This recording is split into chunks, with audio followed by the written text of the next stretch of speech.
Bonjour à tous, j'espère que vous allez bien.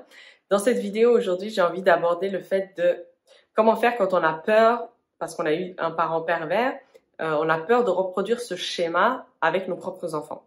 Donc comme d'habitude, j'ai pris des petites notes pour ne pas trop partir dans tous les sens. Donc la première chose qu'on peut se dire, c'est que déjà le fait d'y penser et de se poser la question, de se dire j'ai peur de reproduire ce schéma, est-ce que je vais pas être comme mon père ou ma mère qui a été terrible avec moi?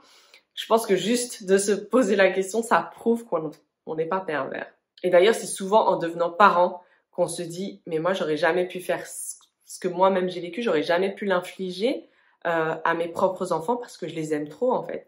Et c'est souvent là qu'on a un déclic en se disant mais ce que moi j'ai vécu, le fait que mon parent pervers me disait oui mais c'est ça l'amour en fait, c'est comme ça que qu'on aime, c'est pour ton bien que je fais ça, c'est parce que je t'aime que je fais ça, et de masquer en fait justement tout ce qui était terrible sous c'est par amour que je le fais pour toi. Et ben quand on a nos propres enfants et qu'on les aime d'un amour vraiment inconditionnel et sain, on se rend compte qu'on n'aurait jamais pu faire voilà, tout ce qui nous est arrivé à nous, on n'aurait pas pu l'infliger à nos enfants. Par contre, effectivement, le fait d'avoir grandi avec un parent pervers, ça laisse des traces. Qu'on le veuille ou non, en fait, ça laisse des traces. Et je pense que c'est très important, encore plus, hein, je pense que pour tout le monde, tout parent, mais c'est très important de venir se remettre en question régulièrement dans son rôle de parent. Donc on peut avoir un peu un côté, on a envie d'être le parent parfait, de surtout pas reproduire les schémas, etc.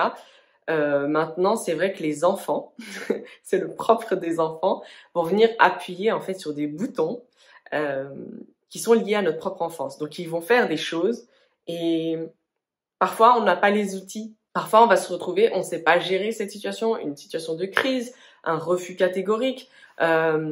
Parfois ça peut vraiment venir réveiller des schémas, des patterns que nous-mêmes on a vécu et qui peuvent se répéter sans même qu'on ait conscience ou qu'on ait envie de les reproduire. Donc on peut avoir de l'agressivité qui ressort ou à l'opposé une passivité totale. On peut soi-même aussi être dans les extrêmes ou s'entendre dire des choses qui nous font pas penser à ce fameux parent pervers. On peut avoir certaines exigences qui ont été mises sur nous, donc on s'est construit comme ça, donc on est peut-être à chercher constamment, comment dire, à avoir toujours comme ça des très hautes exigences constamment. Donc on peut mettre ça aussi, cette pression sur nos enfants sans même s'en rendre compte. Donc encore une fois, je pense que c'est très important de suivre une psychothérapie pour venir traiter toutes ces choses-là du passé, mais également tout ce qui nous impacte dans le présent avec nos enfants, de pouvoir en parler avec un psychologue, c'est très important. Et soi-même justement de noter si on a des comportements un peu déviants, si on a des comportements, des paroles, des attitudes qui par la suite nous font pas penser justement à ce parent pervers ou à ce qu'on a vécu, où on ressent une culpabilité, on se dit j'aurais pas dû faire ça, de venir les noter en fait, de venir noter qu'est-ce que ça est venu en fait chambouler en nous, qu'est-ce que c'est venu remuer en soi, et puis après de pouvoir en parler justement en psychothérapie. Donc je pense que ça sert à rien de vouloir à tout prix être ce parent parfait, hein, pour tous les parents de toute façon. Se culpabiliser constamment, ça ne sert à rien non plus. Maintenant, si vous êtes dans une optique d'amélioration continue et d'évolution continue vers une meilleure personne, ça peut que aller. Donc, vous allez faire des erreurs, c'est normal. Vous allez avoir des attitudes parfois que vous allez regretter. Maintenant, si vous avez un geste déplacé, un mot déplacé, une attitude, quelque chose qui ne va pas, d'aller en parler aussi avec votre enfant, ça dépend aussi de son âge, et de lui expliquer tout simplement et de lui dire je suis vraiment désolée. S'excuser, c'est quelque chose de très très important et de dire ça n'arrivera plus jamais. Je vais faire en sorte que ça n'arrive plus jamais. Je vais aller voir un médecin ou peu importe. Lui expliquer en tout cas que ça n'arrivera plus jamais et que papa, maman va faire en sorte que ça n'arrive plus. Et surtout venir déculpabiliser l'enfant, lui dire que c'est pas sa faute, que ça vient de nous et qu'on va aller régler ce problème-là sans faute. Et si on voit aussi notre propre parentalité comme un moyen justement de nous faire évoluer, comme un moyen d'aller guérir, nettoyer tout ce qu'on a pu vivre, je pense que c'est vraiment une super façon de voir les choses. Mais voilà, évitez de vous culpabiliser. Faites en sorte de bien faire.